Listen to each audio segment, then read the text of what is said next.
into selling gym equipment, especially gym equipment, very expensive, thousands of dollars per unit, where I was there about 6 months, and then I jumped into management, and I went from management, very quickly took over my own store and started traveling along the coast, taking over other stores, building them back up from a loss to a profit, and went to executive level from there. And how old were you when this was all going on at this point? That started at 2022. And by the time I turned 25, I was into regional. I was a regional manager and a district manager, and I started taking over businesses. I had been given an opportunity with one of my mentors gave me an opportunity for a birthday present one year, and he called me into his office in Stamford, Connecticut, and he said, "Your birthday's coming up." I said, "Yeah, it is." And he said, "Well, your present is by Monday you need to live in Cleveland, Ohio, and I want you to open me a bunch of stores out there. So happy birthday and good luck." And that was the instruction I was given. I was given basically an unlimited bankroll to do it, thankfully. But I had never been to Cleveland at that point. I had never opened a store from zero. I'd never negotiated a lease. I didn't understand anything about any part of the business other than I knew how to sell, and I was a sales trainer. I was great at that. But I moved out there, and my birthday's in September. I moved out there, and I lived in Cleveland. I moved to Cleveland in September, and I figured it out through a lot of reading and talking to some very, very bright people who were willing to give me 30 minutes time. So what happened when I went out there is I would go to businesses and ask if I could talk to the boss, either the CEO or the top manager, whatever the case may be at different businesses. And I would ask them if they would have coffee with me for a 10-minute coffee talk. And I picked their brain. How did you build your business? What did you do? How did you grow? How did you become profitable? What do you think it takes in this market to grow a business? And I did that for about 3 weeks. And in that time, we started getting into October. And I had figured out kind of a game plan. Now, my boss, my mentor, Tom, at the time, had wanted me to get at least 1 or 2 stores up by the end of the year. That was the goal. My goal was much higher. So by New Year's of that year, I had opened 4 stores in 2 cities, and we'd already surpassed $1 million in sales. So the reason I tell you that is I don't think people understand the work ethic level that you have to do that. I was on my own. I have a very, maybe crazy desire. I have to be the best at whatever I do. Have to. I don't understand what second place is. To me, second place, any event I've ever competed in, second place was the first loser. So similar to this race that I'm running for the Register, I've got to win. And winning means that you do everything. If it means you work 24 hours, you work 24 hours. If it means you don't sleep tonight, you don't sleep tonight. If it means you don't eat tomorrow, you forget to eat tomorrow. You do the work. You put in the effort, and eventually it will come back to you.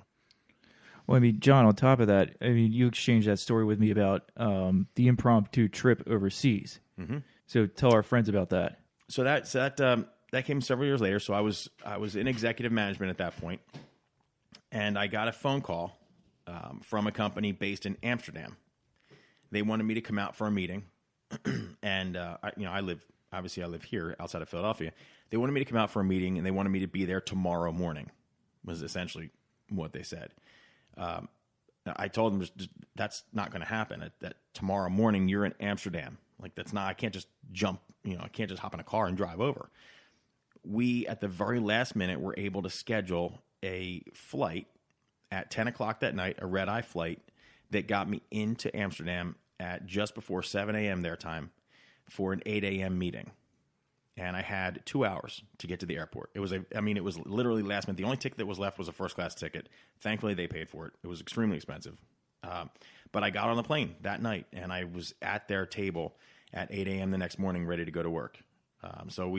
I met with them. I ended up taking the position, which was a vice president of North American Sales and Operations, and I oversaw that division for just over a year before I decided to come back home and open my own business.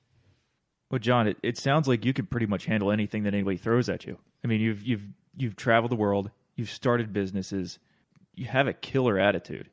It sounds like you have very big plans for this position for Register of Wills as well. And you're going to run against the incumbent, the person that's still in this position. Yes, I'm running against the incumbent. He's got 2 terms in 8 years. I plan on doing exactly what I've done in every other business I've gotten involved in. I'm going to go in and I'm going to take ownership of it. because that's what it takes to create change. In any business, in any job, in any career, anything you do, if you want to be the best, you've got to go in and take ownership of it.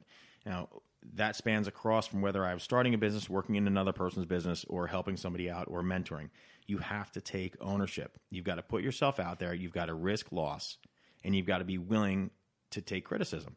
You've got to be willing to make changes. You've got to be willing to adjust. Now, this office doesn't adjust. This office doesn't take criticism. This office doesn't deal with people and what they want. The way it's been run for the last 8 years has been the way that the person who's in charge wants it to run. I disagree with that. The hours need to change. Availability needs to change. Training needs to change. Productivity needs to change. Creativity needs to change. Everything needs an overhaul. They should be producing much more business out of that office. They can produce much more business out of that office once it's organized. Think about your table. If you get, let's say you get a week's worth of mail. You're on vacation for a week. You get a week's worth of mail. You throw it in a bag. You throw it on top of the table. What are you going to read first? No idea. It's disorganized. It's just a jumble. It's just a big pile of papers, and half of it's junk. Organization is what makes all the difference in the world. If you leave that table disorganized and just pick a piece up here and there, eventually some of your bills are going to be late because you're not going to get to the right ones on time. But if you sit down and you reorganize your pile, everything will work and everything will fall into place. I'm going to sit down the day I get elected. I'm going to sit down and I'm going to reorganize the office. I'm going to fix the broken pieces. I'm going to make it more flexible. I'm going to make it more friendly. I'm going to make it more conducive to business. And I'm going to be there for the residents because that's the part that matters. It's their office, not mine and not his. It's the voters, the residents, the people who live in Montgomery County. All of those row offices, that courthouse, that belongs to them, not us. We happen to inhabit a space inside of it, but we owe them the services that they pay for with their tax dollars. John, it sounds like you're going to be registered at wills based on this. I think you got it in the bag. Do you have anything else you want to say to our friends? No, I appreciate. I've had tremendous support so far. I'm in the process of putting my website up, johnforregister.com. I encourage you. It should be up within next week. I encourage you to check it out. Please, I'm also putting my schedule in there. I really do, honest to God, I really do want to meet everybody. I will go to any event somebody wants me to go to. If somebody wants me to go to their birthday party, I'll be at a birthday party. If they want me to go to a parade, I'm going to a parade. If it's a township day, I'll be there. Whatever the event is, I will have my schedule just like I will when I'm registered. I'm posting my schedule on a regular basis on my website. So any event, if it's a closed event, obviously I will mark it as a closed event. There's some events I go to that are closed events. They're either family or specific organization. But most of the events I do are public events. And I'll have them on my website. So all you need to do is show up. I'd love to meet everybody. If you want to reach me, my phone number is on my website as well. That's my phone number. That's not an assistant. That's not an office. That's my number. So listen, I am beholden to the public. That's who I want to serve. And so that is their right. They should be able to call me. They should be able to reach me directly. My email is johnforregister@gmail.com. And my phone number is on my website, but I'll give it here as well, 215-941-9866. If you want me to come to your event, I'll be there. If you want me to come and just sit down and have coffee with you and tell you why I believe I'm the best person for the job, I'll do that too. In any event, I had a blast being here. Thank you so much for having me as your first guest. I hope we get to do it again because there's a lot of cool stories I didn't get to share with you. I got to tell you some of my acting and modeling stuff and some of the crazy things I saw on vacations. But, I really hope we get to do it again. Thank you so much, Sean. John, absolutely. Thanks for being here. You are a maker and groundbreaker. Best of luck with the race. Hey, everyone. Thanks for listening. You can find us on makersandbreakerspodcast.com and all the regular social media. Have a great day.